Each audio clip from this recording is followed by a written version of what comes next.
Nós retornamos com o Jogo do Poder, hoje recebendo o líder do Partido Solidariedade, deputado Áureo, e contando com a presença do advogado, especialista em filosofia, Cláudio Mendonça, que deixou uma pergunta para o deputado, e eu peço que repita, por favor. Olha, deputado, as reformas da Previdência ficariam suspensas, como o senhor falou no bloco anterior, em função da crise política, como é que o Congresso, qual é a agenda propositiva que o Congresso pode fazer para enfrentamento da crise política? A reforma política, quer dizer, como é que vai fazer para o país sair da reforma política para realmente sair da situação econômica? Eu tenho certeza que a gente tem que discutir diversas reformas na Câmara ainda.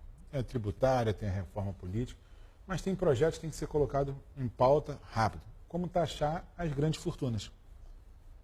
Ser colocado em pauta. Constituição de 88, tem que taxar as grandes fortunas no Brasil. Não tem como você...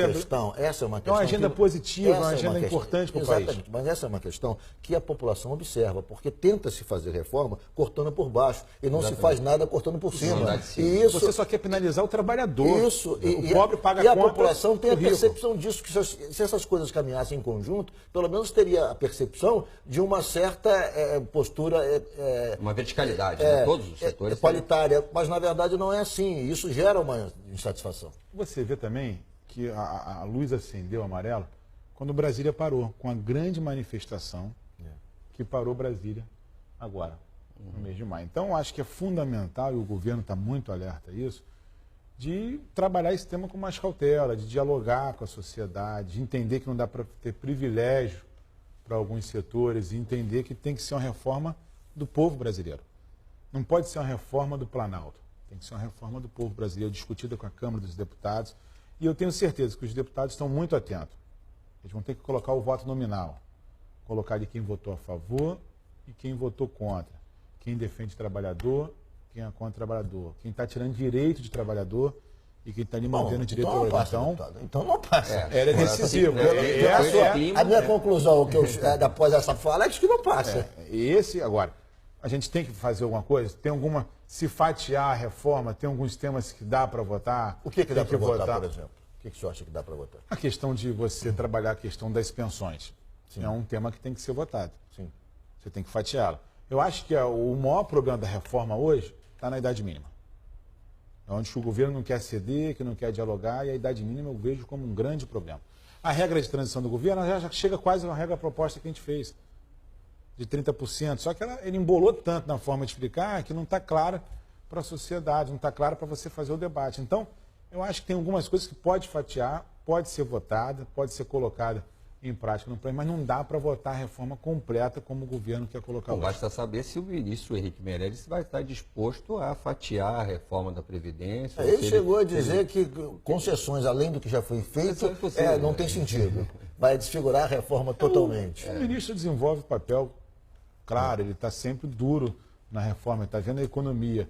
E o que a gente está enxergando lá é o que pode passar, o que não dá para passar. Então, a gente tem que chegar ao equilíbrio. A casa é do debate, do equilíbrio, e a gente vai ter que votar alguma coisa sobre Previdência, vai ter que ser colocada em pauta e ser votada. Deputado, a reforma trabalhista, agora mudando de tema, foi aprovada pela Câmara e está no Senado ali. Mas está no Senado... Está no Senado, meio sem andar, patinando. Não há muita disposição, me parece, do Senado em levar isso à frente. O senador Renan Calheiros fez um duro pronunciamento dizendo que não aprovava e tal. Muito bem. O que o senhor analisa, além da questão do negociado valer sobre o legislado, qual é o outro tipo de restrição que o senhor tem àquela proposta? O senhor não acha que essa proposta, nesse momento, ela tem um certo grau de crueldade? Porque estamos vivendo um momento de crise econômica, de desemprego muito grande. Nesse momento, você começar a discutir possibilidades de cortar ainda mais alguns direitos, fica um pouco complicado no juízo dos trabalhadores, não é não? A reforma que você pode mandar a pessoa embora e substituir por um PJ, ela vai gerar já um desemprego maior no país. Porque você manda um funcionário que te custa muito caro hoje e contrata um funcionário jurídico. Ele vai lá, faz a inscrição, tira a inscrição para te prestar serviço. Uma pequena empresa. Contrata uma pequena empresa. Empresa individual. Individual, isso, de um funcionário. Isso. Na verdade, ele tirou o direito trabalhista Sim. dessa pessoa que trabalha, porque ela vai acabar se tornando uma pessoa jurídica para prestar o serviço e manter o seu sustento.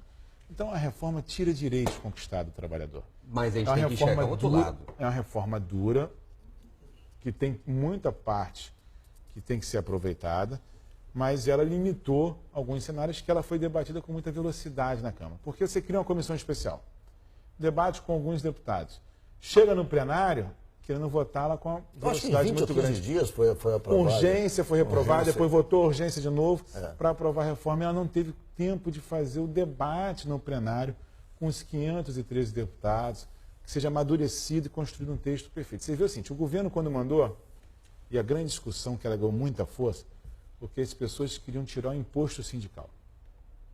Ela ganhou a reforma da Previdência, da Trabalhista, ela teve muita força quando tirou ali, tirava todos os impostos, tirava o dinheiro do sindicato, que tinha a obrigação do trabalhador pagar o seu imposto sindical. Isso foi colocado para a reforma passar. Mas ninguém questionou do Sistema S. Quanto o Sistema S leva hoje do governo federal? Quanto ele recebe? Isso não teve os patrões têm dinheiro. Os sindicatos que representavam perderam esse dinheiro. Tem que se pensar uma nova maneira? Tem. Eu acho que o imposto sindical também mantinha alguns sindicatos que não desenvolvem nada, que não tem um trabalho sério. Concordo. Entendemos que temos que encontrar um equilíbrio para você ter a representação tanto do trabalhador quanto a representação patronal. Isso é fundamental, ter equilíbrio na relação. Deputado, a equipe econômica do governo e alguns defensores da reforma trabalhista defendem, entendem que a flexibilização da relação de trabalho pode proporcionar a geração de emprego, à medida em que é mais fácil contratar, é menos oneroso demitir, enfim, isso tem uma tendência a se buscar eficiência e se desonerar a folha de pagamento para se contratar mais gente. O senhor concorda com esse ponto de vista? Qual é a ideia que o consenso do Congresso está tendo em relação a essa questão? Não, a reforma da Trabalhista é importantíssima. São pequenos temas na reforma que tem que ser revisto, mas é importantíssimo para o país. Tenho certeza que ela vai gerar emprego se for colocada em prática. Agora, você não pode falar que o acordado vale mais do que a lei. Então, para que ter lei? Para que você vai recorrer como ao tribunal para questionar se o acordado vale mais? Então, são pequenos temas que foi passando. Numa situação adversa, é fácil você conseguir acordos que são desfavoráveis, porque você está com desemprego. Você imagina a situação que o Brasil passa hoje, 15 milhões de desempregados, no RH só tem um chefe, uma pessoa da família trabalhando, que sustenta a sua família, ele vai acordar tudo. Isso. Ele não vai pensar hoje, ele vai pensar no agora. A desvantagem para negociar. A desvantagem, ele já entrou fragilizado na negociação e vai acordar. E depois ele não tem nem onde que recorrer. Para que a justiça do trabalho? Qual vai ser a função efetiva da justiça do trabalho? Isso é fundamental ser discutido agora. Que a reforma vai gerar emprego, vai gerar avanços, vai. Ela só tem alguns erros que podem ser corrigidos agora pelo Senado e voltar à Câmara para ser votada. Então, tenho certeza que o Senado está muito atento, a gente tem visto o calor das discussões no Senado e eu tenho certeza que o Senado vai fazer algumas correções na reforma trabalhista para que ela possa voltar à Câmara dos Deputados e ser votada. Vamos a mais um intervalo e o Jogo do Poder volta daqui a pouco com o líder do Partido Solidariedade, deputado Áureo.